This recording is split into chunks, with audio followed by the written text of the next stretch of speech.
Welcome to today's English session. I am DS Chakravarti, Assistant Professor of English, Government Degree College for Women, Karimnagar. We have already been acquainted with the topic common errors. This is the third video in the series common errors. So I hope you are already aware of the concept of common errors. In this video, we are going to understand and learn more and more examples. Let's start with the first one. Most and most of. Do not say most of women like chocolate. Instead, you should say most women like chocolate. So, what's the difference between most and most of? If you are talking about a large general group, use most. If you are talking about a specific group, use most of. Let's see one example. Most students study hard. Here we used the word most because we are referring to a general group. Most students study hard. And the next one, most of the students in this class study hard. Now here we used most of because we are referring to a specific group, that is the students in this particular class. So this is the difference between most and most of. When you are referring to a large general group, use most, and if you are referring to a specific group, use most of. Let's see one more example to understand this concept. I like most Indian movies. Here we used the word most and it refers to a general thing. I don't like most of the movies directed by Ram Gopal Varma. Most of the movies directed by a particular person. That's why we are referring to a particular thing, particular group of movies. That's why we used most of. So this is the basic difference between most and most of. Let's move on to the next one. Some and any. People often get confused between these two, some and any. Do not say I don't have some money. Instead say I don't have any money. So what could be the difference between some and any, where we need to use some and where any should be used? Let's see. Some is used in positive sentences, any is used in negative sentence. So here in this example, I don't have some money. The correct version is I don't have any money. In this example, as it is the negative statement, we need to use any. Instead of some, we need to use any. Let's see some more examples. I want some bread. It's a positive statement. So we used some bread. I don't want any bread. This is a negative statement. That's why we used any. Let's see one example for question also. Do we have any bread in the house? Do we have any bread? Any. As this is the question, we need to use any in that question. So this is a basic difference between some and any. Let's recap once again. Some is used in positive statements, any is used in negative statements and questions. Let's see the next one. Too, too much, too many. Do not say that computer is too much expensive. Instead, you should say that computer is too expensive. So what's the difference between these two? Use too before adjectives. Use too much before uncountable nouns. Use too many before countable nouns. So what is this? Let's see some more examples. This book is too difficult for me. That means here before the adjective, that is difficult, we used too. The rule is use too before adjectives. The example is this book is too difficult for me. Too difficult. Difficult is the adjective. Let's see one more example. I can't lift this suitcase. It's too heavy. Too heavy. Here we used too before the adjective heavy. Let's see the next example for too much. Use too much before uncountable nouns. You put too much butter in this cake. Too much butter. Butter is an uncountable noun.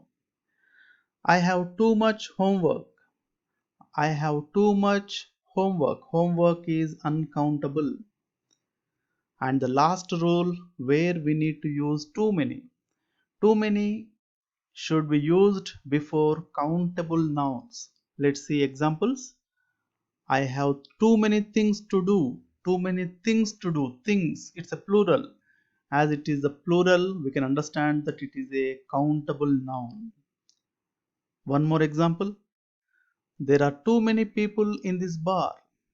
So this is the difference between too much, and too many. Let's move on to the next one. People often confuse between these three: die, died, and dead. Do not say my grandfather died 5 years ago. Say my grandfather died 5 years ago. So what's the difference between these three? Die is the verb in the present and died is the verb in the past. Dead is the adjective, so we often use it with the verb to be or before a noun. So that means my grandfather died. Let's see the example above. My grandfather died 5 years ago. My grandfather plus adjective. So this is not the correct pattern. It is not in the systematic grammatical pattern. My grandfather did a noun and an adjective. It doesn't appear to be a good grammatical pattern. So that's why we changed it into my grandfather died. Died is the past tense of the verb die, that is, it's a past one. My grandfather died 5 years ago. It appears good. The pattern, the grammatical pattern is good. Let's see some more examples. He died in 1972. He died. Died is the past tense. He has been dead for over 30. He has been dead. Here dead is the adjective. Police discovered a dead body in the basement of the old building. A dead body. Dead is the adjective. Body is the noun. So adjective and noun combinations are the popular ones. We might have been already acquainted with this kind of combinations. Dead body, white horse, clever girl. These are combinations of adjective and a noun. So this is the difference between die, died, and dead. Let's move on to the next one. Good at and good with. Do not say I am good in maths. Say I am good at maths. So what's the difference? To talk about ability for subjects and actions, we use good at and bad at. To talk about ability to have good relationships with people, children, and animals, we use good with or bad with. Let's see some more examples.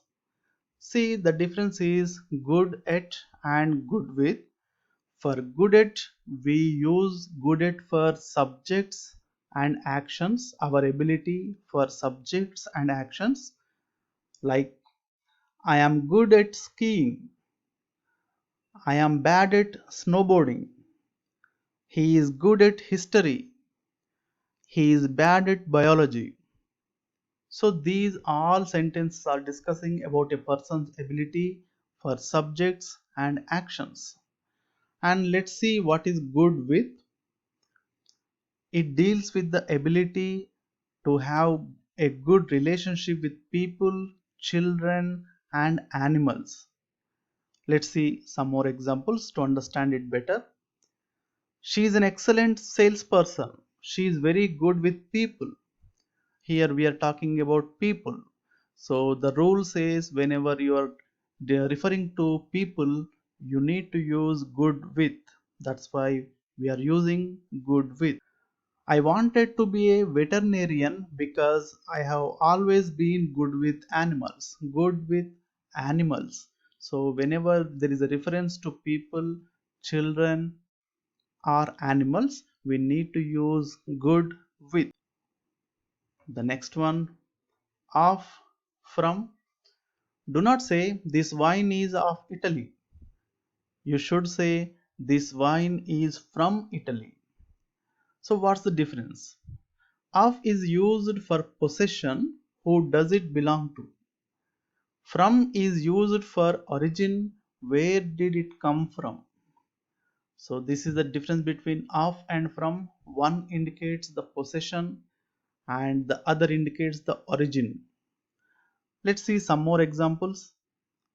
A friend of mine, here possession. The president of the company, again the possession. The color of that car, again the possession. From is used for origin, as we discussed just now. Let's see some examples for the usage of from. I am from the United States. Origin, my origin is from the USA. This t-shirt is from Mexico. It came from Mexico. The place of origin is Mexico. I got this book from the bookstore.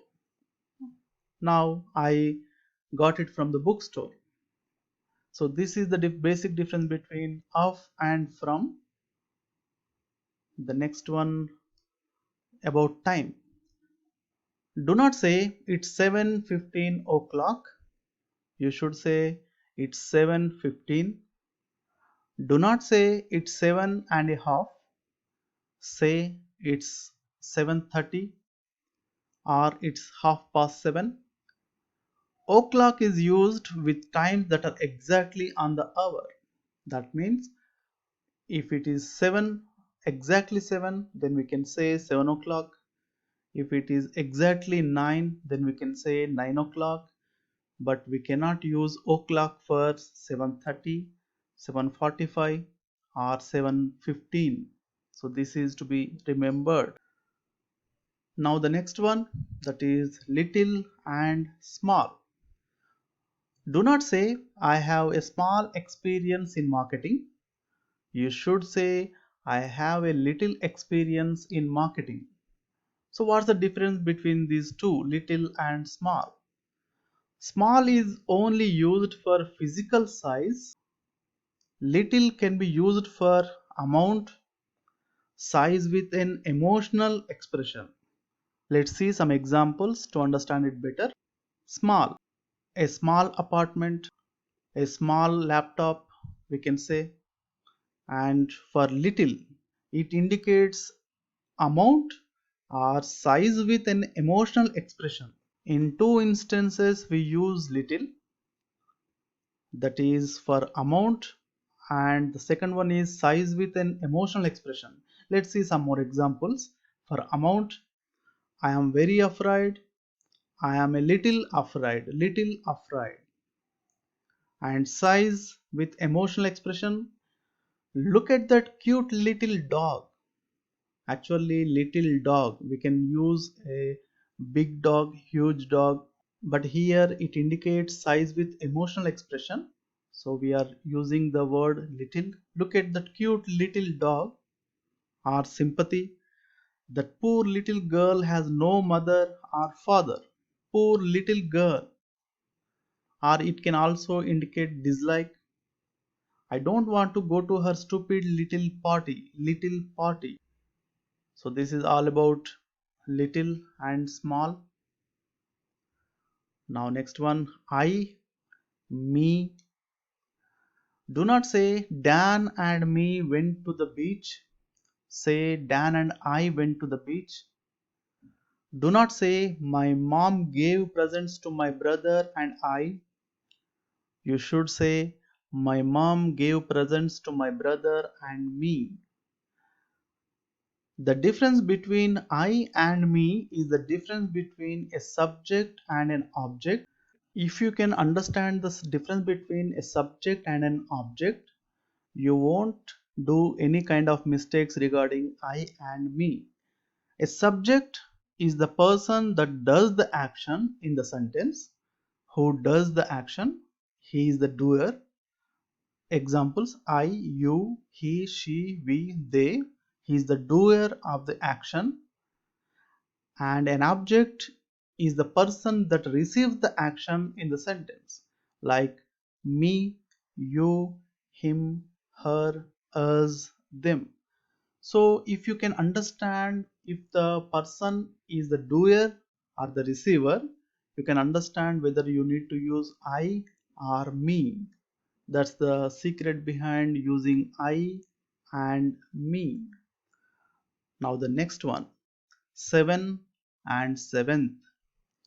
Do not say I came in 7th place in the competition. You should say I came in 7th place in the competition. We use regular numbers to talk about quantity.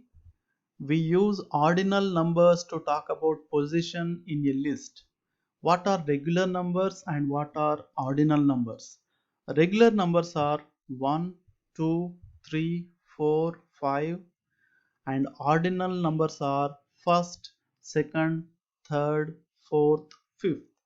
So here whenever we are talking about quantity, we need to use the regular numbers. Whenever we are talking about a position in a list, we need to use ordinal numbers. Let's see some more examples.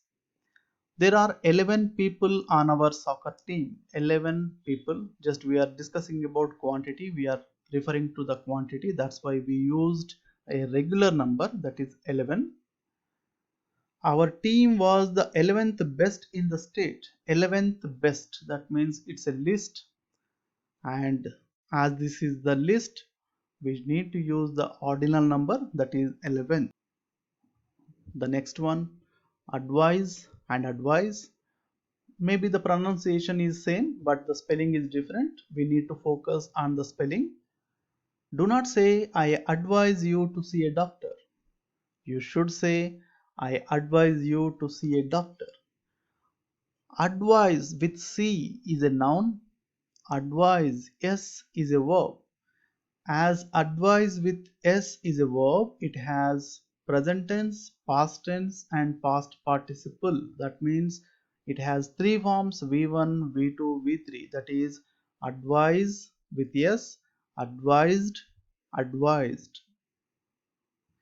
Let's see some more examples.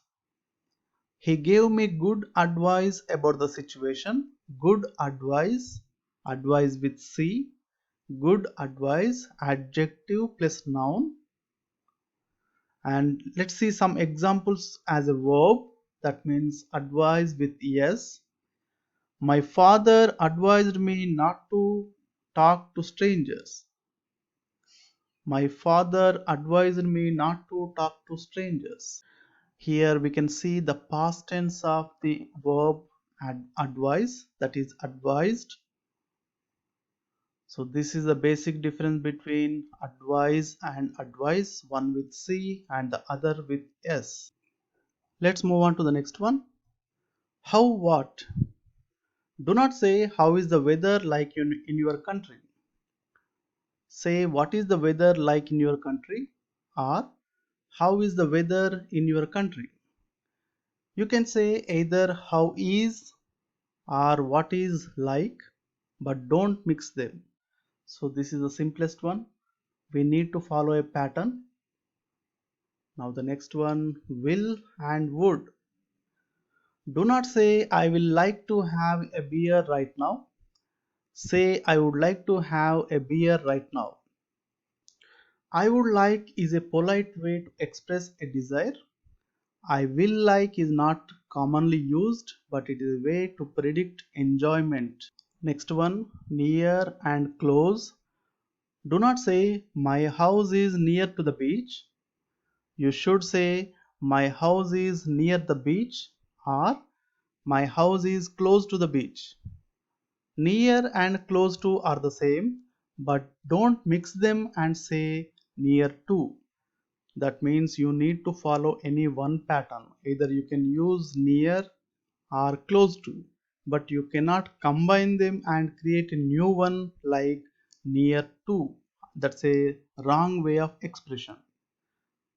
Let's move on to the next one. As far as long as.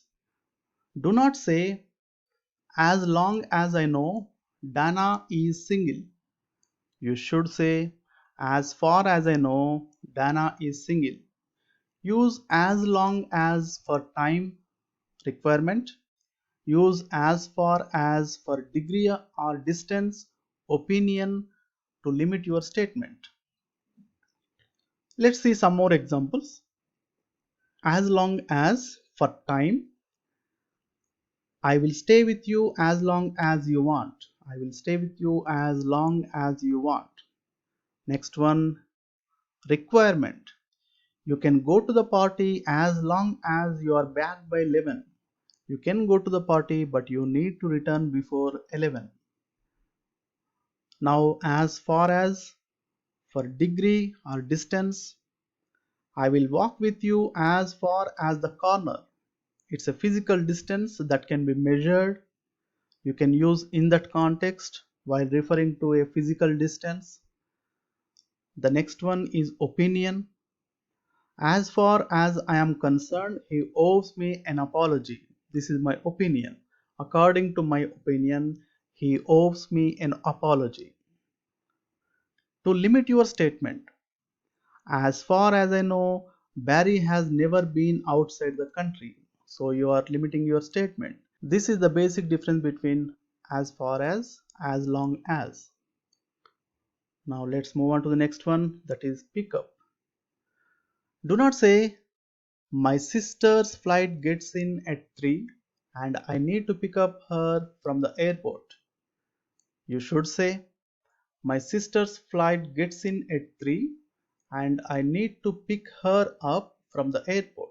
So what's the difference between the first one and the second one? In the first one we can see pick up her, and in the second one we can see pick her up. So what's the difference? Pick up is a separable phrasal verb, which means that its object can be placed between the verb, that is pick, and the preposition, that is up.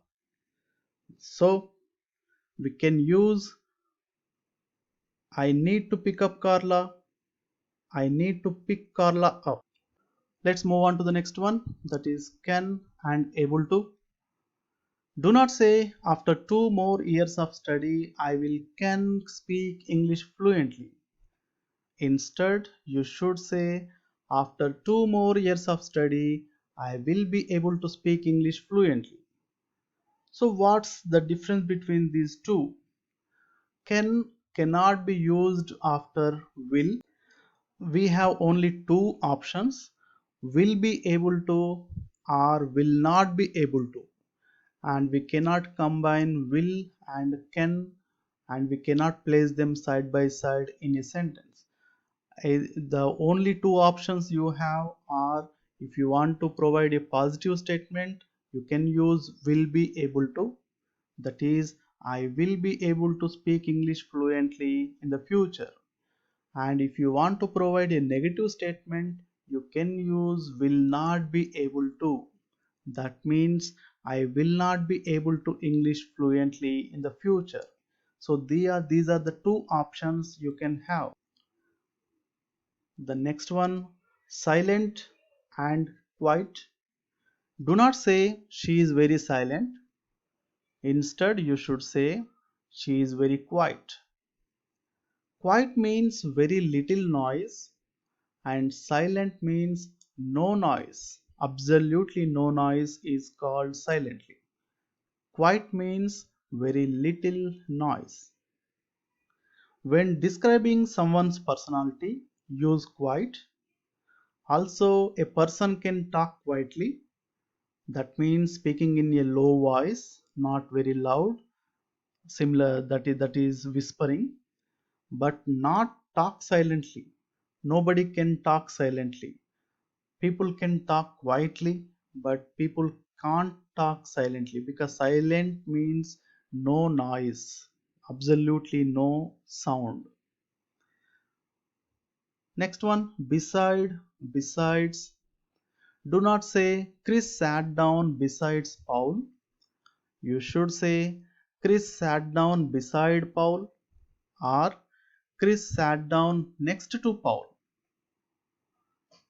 Beside is a preposition of location, that means side, on the side of.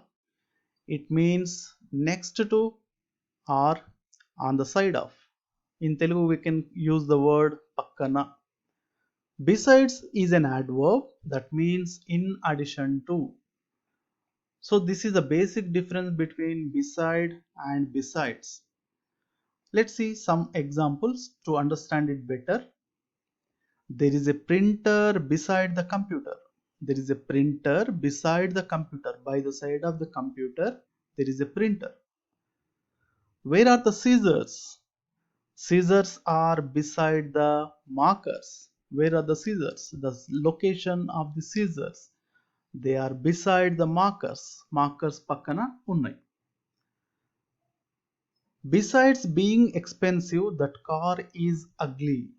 The car is not only ugly but also it is expensive. In addition to being ugly, it is expensive as well. Jenny has no friends besides her sister. In addition to her sister, she has no friends. Jenny's sister is her only friend. She has only one friend, that is her sister. So this is the difference between beside and besides. Let's move on to the next one. Past and past participle. Do not say I have never spoke English on the phone. Say I have never spoken English on the phone. What's the difference between the two sentences? In the first sentence you can find spoke. In the second sentence you have seen spoken. If you can remember the V1, V2, V3, that is the simple present, simple past and the past participle forms of the verb speak. The three forms are speak, spoke, spoken. Speak indicates simple present tense. Spoke indicates simple past tense. Spoken indicates past participle. So whenever you are using have, that is perfect tense, you need to use the V3, that is the past participle. That means spoken should be used along with have. In the first sentence, the error part is we used have, that is I have, but we used the spoke, that is the V2, that is the mistake here. Let's see some more examples. I have worked here for 3 years. I have worked, have, perfect tense. Worked, it is the V3. Work, worked, worked, it's a V3. We haven't sold our house yet. We haven't, have not, that is the perfect tense. Sold is the V3. Sell, sold, sold. It may be little bit confusing. Our student might be wondering what's the difference between the V2 and V3 in sell, sold, sold. Both forms appear similar, but we need to take the V3, whether it is whatever is there, you need to take that. Here we can find the sold. So this is the difference between past and past participle. The next one, thank you for. Do not say thank you for help me. You should say thank you for helping me. After prepositions, use the ing form of the verb. After prepositions, you need to use the ing form of the verb. Let's see some more examples. I am sorry about losing my temper. I am sorry about. About is the preposition here. So the verb lose, we are using the ing form. Losing. He went to the bar instead of going home. Instead of going. Of is the preposition. Going is the ing form of the verb go. She is interested in trying a dance class. In trying, in is the preposition, trying is the ing form of the verb. So that's the rule. After prepositions, use the ing form of the verb. The next one, thankfully, hopefully. Do not say, hopefully we didn't have to wait long for an appointment. You should say, thankfully we didn't have to wait long for an appointment. So what's the difference between these two? You can say hopefully about something you want to happen, you wish to happen. Say thankfully about an established fact. Both hopefully and thankfully can be used in the past, present, or future, but thankfully is about confirmed facts and hopefully is about unconfirmed facts. So this is the basic difference between these two. Let's see two examples more. Hopefully this project will be finished by the end of the month.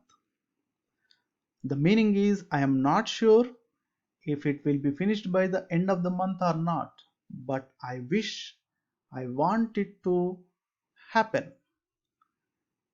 Thankfully this project will be finished by the end of the month. That means we can find some sort of certainty. This project will definitely be finished by the time. There is certainty. It is going to happen. So this is the difference between thankfully and hopefully.